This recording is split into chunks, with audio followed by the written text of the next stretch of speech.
Following the humiliation of defeat, Germany between World War I and World War II was a country that had lost its sense of purpose, its status in the world, had seen revolution and poverty brought about by the Wall Street crash of 1929. By 1933, it was a country that longed for strong leadership that would restore law, order, and a sense of identity. One man understood the needs of the German people and presented himself as a saviour in a world that was on the brink of collapse. He knew also how to manipulate the images that the public saw so that he would appear always as a man apart, a man chosen, possessing a monumental, almost magical quality that drew the hopes and trust of the German population. The cameras followed his every move. He fed the popular desire for an invincible symbol of national pride in a way no politician had ever been able to. His rise from a rabble-rouser on the streets of Bavaria to the pinnacle of power in Berlin and conquest of most of Western Europe is one of the most extraordinary and savage stories of our time. Millions of Germans saw in him the Messiah he felt himself to be, and followed him at first blindly and then under increasing duress into destruction, unable to comprehend that they were simply numbers in his distorted vision of the world, dispensable to a man incapable of forming fulfilling personal relationships. One of the most fascinating questions in the history of the 20th century is how did Adolf Hitler come to create a regime that would hold the world in a grip of terror the likes of which had never been seen before?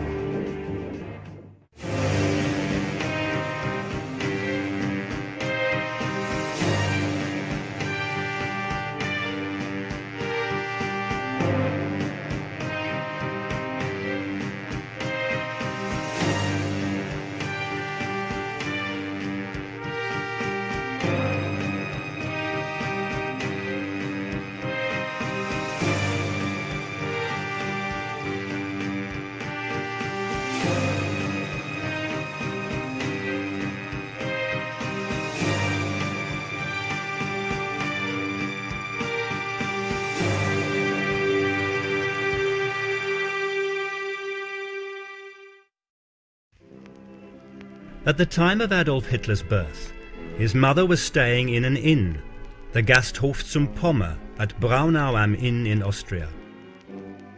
He was born at 6:30 in the evening of the 20th of April 1889, the fourth of 6 children of Alois and Clara Hitler.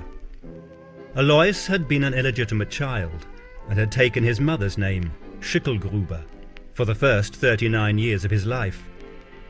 In 1886, he adopted the surname of his stepfather, Johann Georg Hiedler.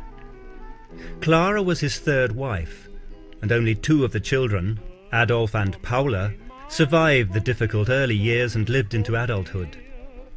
There was strong affection between them, as she reported later, and bickering. Adolf's father was financially comfortable as he worked for the Imperial Customs Service as a government official. He was devoted to duty, pompous, proud of his status, and strict with himself and others.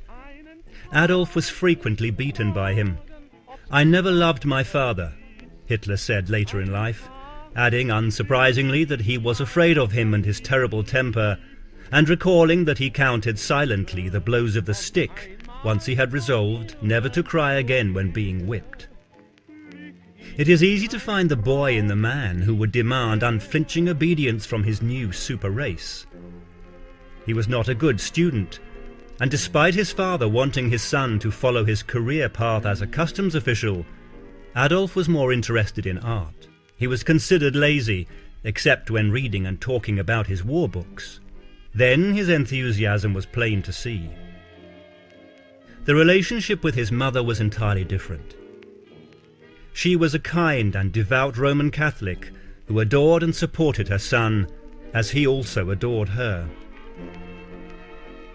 In 1903, his father died of a lung hemorrhage.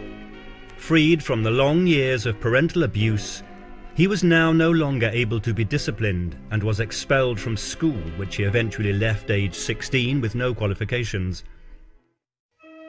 In 1905, Hitler moved to Vienna to become a painter, living partly on the money given by his mother. He was twice rejected by the Academy of Fine Arts as being untalented and unfit for painting, but with the encouragement that his talents lay in the architectural profession. Despite the bitterness he felt at the refusal, this encouragement gave him a belief in his talent as an architect that stayed with him, and later his architect Albert Speer became one of his closest advisors.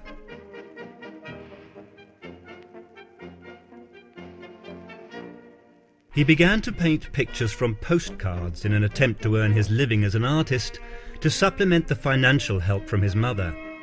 He did sell some of his paintings. When he first arrived in the Austrian capital, Hitler was aged 18. He was overwhelmed by the opulence of the hotels, villas, shops, and the architectural splendor that surrounded him. He went to the opera and the theater. Clara Hitler was diagnosed with breast cancer at the age of 47, and Adolf stayed by her side during the final stage of the illness. The family doctor said that he had never seen a closer attachment by a son, adding that Adolf Hitler was the saddest man he had ever seen. Clara died just before Christmas 1907. Following the death of his mother, Hitler returned to Vienna, but he was excluded from the life of the city. His mother's death and his own failings sent him into depression, and by 1909 he was walking the streets and sleeping in the open. He finally found shelter living in a men's hostel for the homeless. Whilst he was there, he began to earn a modest income from the sale of his paintings of old Vienna. The society that Hitler aspired to join was ruled over by an aging emperor, Franz Joseph, Emperor of the Austro-Hungarian Empire. He had been on the throne for 60 years and symbolized the divisions of a society where money separated the workers even from the middle classes. Hitler watched street marches taking place as the red flag was carried through Vienna. The sight of these made the young Hitler depressed, and he feared for the future.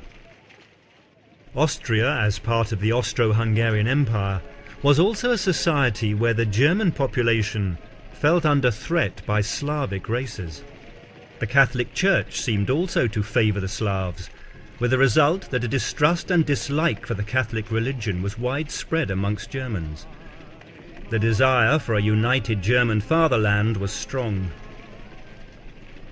Vienna's population was growing, and amongst the mix of races to be found there was a large Jewish community. Their presence, their strange appearance, caused unease amongst the middle classes. He would not have been alone in sensing dislike of these strange figures with their market stalls, even though he expressed lifelong gratitude to the Jewish doctor, Eduard Bloch, who had tended his mother. By his own account, "The more I saw, the more sharply they became distinguished in my eyes from the rest of humanity." Whether Hitler came across the works of the Englishman Houston Stewart Chamberlain in Vienna is uncertain, but his book, The Foundations of the 19th Century, which he wrote in German, was very popular in Germany at the time, which was hardly surprising, as Chamberlain maintained that the German race should be dominant in the world. The Germans were, he argued, the most highly gifted of the Aryan group of peoples, and the Aryans are preeminent amongst all peoples, and therefore the lords of the world.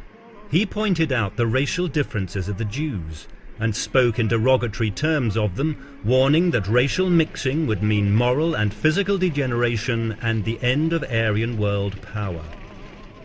Jews and other racial aliens had to be removed from Germany, he argued. Chamberlain had a particular influence on Alfred Rosenberg, the Nazis' philosopher. Hitler and Goebbels expressed a desire for a cult of race, blood and battle once the final victory had been achieved.